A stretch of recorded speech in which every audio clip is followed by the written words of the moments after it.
It's Mercury Retrograde Day. I'm going to debunk some Mercury Retrograde here, so fasten your seatbelt. It's time for a Sunday coffee talk if you're catching this on Sunday, February 16th. Hi, welcome to the Fun Astrology Podcast. Your unconventional purveyor of astrology here, Thomas Miller.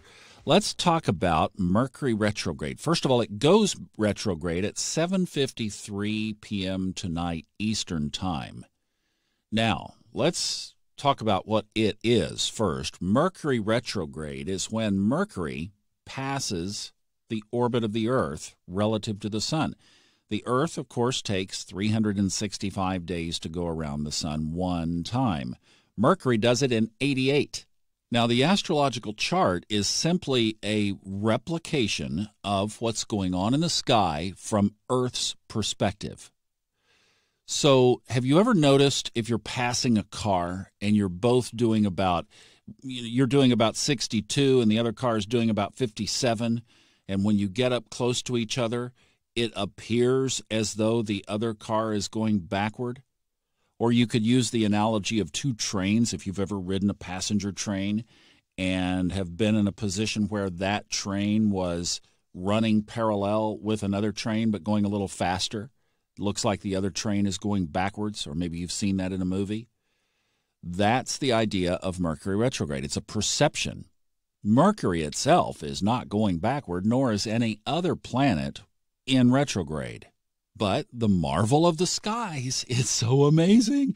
It is so amazing because it appears to us on Earth that it is, and that's reflected in the astrological chart. So it's technically that Mercury is between the Earth and the Sun. Now, this last fall in 2019, during Mercury retrograde, you could actually see Mercury up against the Sun. That only happens every so often. But technically, Mercury is between the Earth and the Sun at that point. Now, with the Earth at 365 days orbit and Mercury at 88, one would think that Mercury would cross 4.1 times per year if you do the math. But to factor the times that it is in retrograde, so it retraces steps on the astrological wheel. And you have to consider that also almost 2 or 3 weeks that it takes to get back to where it was when it started appearing to go backwards. So factoring that time in is why we only have 3 per year. Now, what about all the trauma and drama about it disrupting everything in our lives? Particularly the things that Mercury rules: communication, transportation, flights canceled. Hey, I'm following somebody on Astro Twitter, the Twitter community of astrology, who was going to get married in Vietnam, I believe sometime this summer. I can't remember the details, but had to cancel the wedding because of the coronavirus and canceled the trip during the shadow period while Mercury was slowing down. And that's just another little brief parenthesis. If you're new to astrology, the planets do not move in any kind of symmetric speed or order around the chart.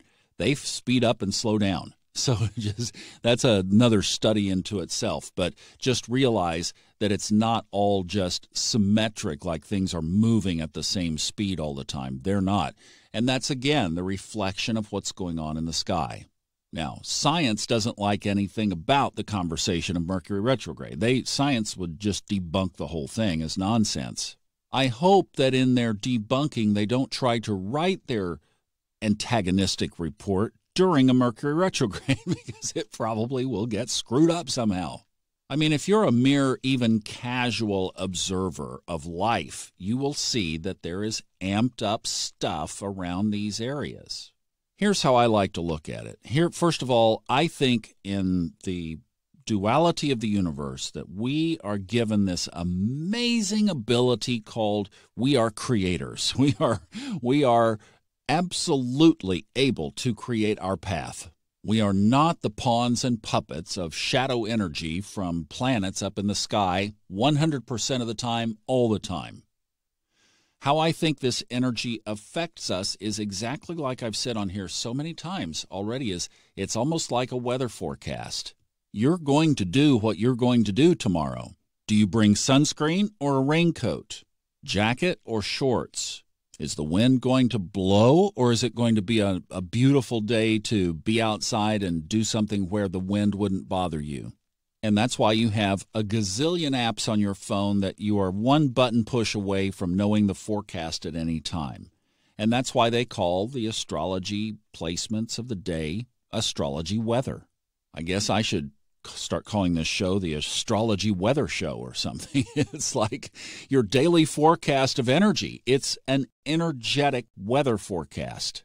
So for the next 3 weeks, the winds of Mercury Retrograde are going to blow. Well, is that going to affect you? Well, let's use another weather analogy. Back last fall in 2019, we had a series of literally one night 10 tornadoes passed through the Dallas-Fort Worth area.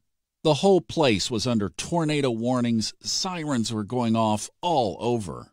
But those tornadoes were not a string of those really big, massive, wide, 1 or 2 mile wide tornadoes. These were little funnel clouds that just came down and dipped into certain areas. Now, where they dipped down, they did a ton of damage. But they only dipped down here. So literally you could have a house on one side of the street with the roof completely sucked off of it and no damage, not even a branch on the house across the street. Do you get the analogy? See, it can happen here and not here. How does energy work? I don't know. I don't have a full explanation of that. But I do know that it doesn't have to necessarily affect you if you don't want to focus on it. Don't get all wrapped up in it. Don't get absorbed in it. Just be aware of it. And I think that we can all set intentions, do our manifesting, creating work, and we can do that under any astrological weather condition. I've narrated, I'm just about to finish number 27, so far 26 audiobooks for Fred Dodson. So I've been absorbed deeply in his material since 2013, narrating these audiobooks. And the one thing that Fred has taught me unequivocally, and you cannot argue with his success, is that we can, through this inner work that is described in all of those books, that we can indeed set our own course and steer our own ship of reality. I think too often we get into the mode of wanting to blame external things for us not doing what we're supposed to be doing with our own lives. And Mercury retrograde is probably one of the easiest astrological crutches for us to rely on.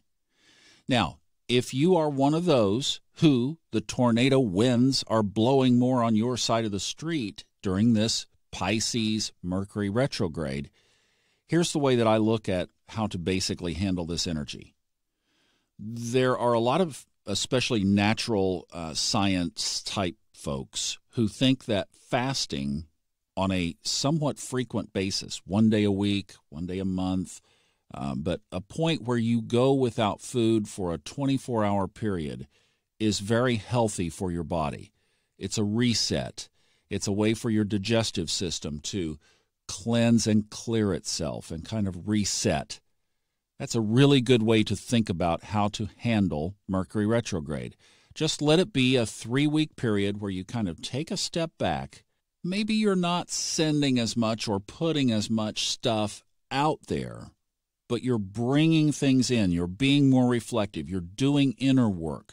You're doing more close-in work. If you have that ability and that luxury, and I know that life continues to happen, and maybe the demands of work are such that you have to put material out and go for it. I mean, do the work. But if you can use some of that time to just pull things back in and do a little bit of energetic or soul-type fasting.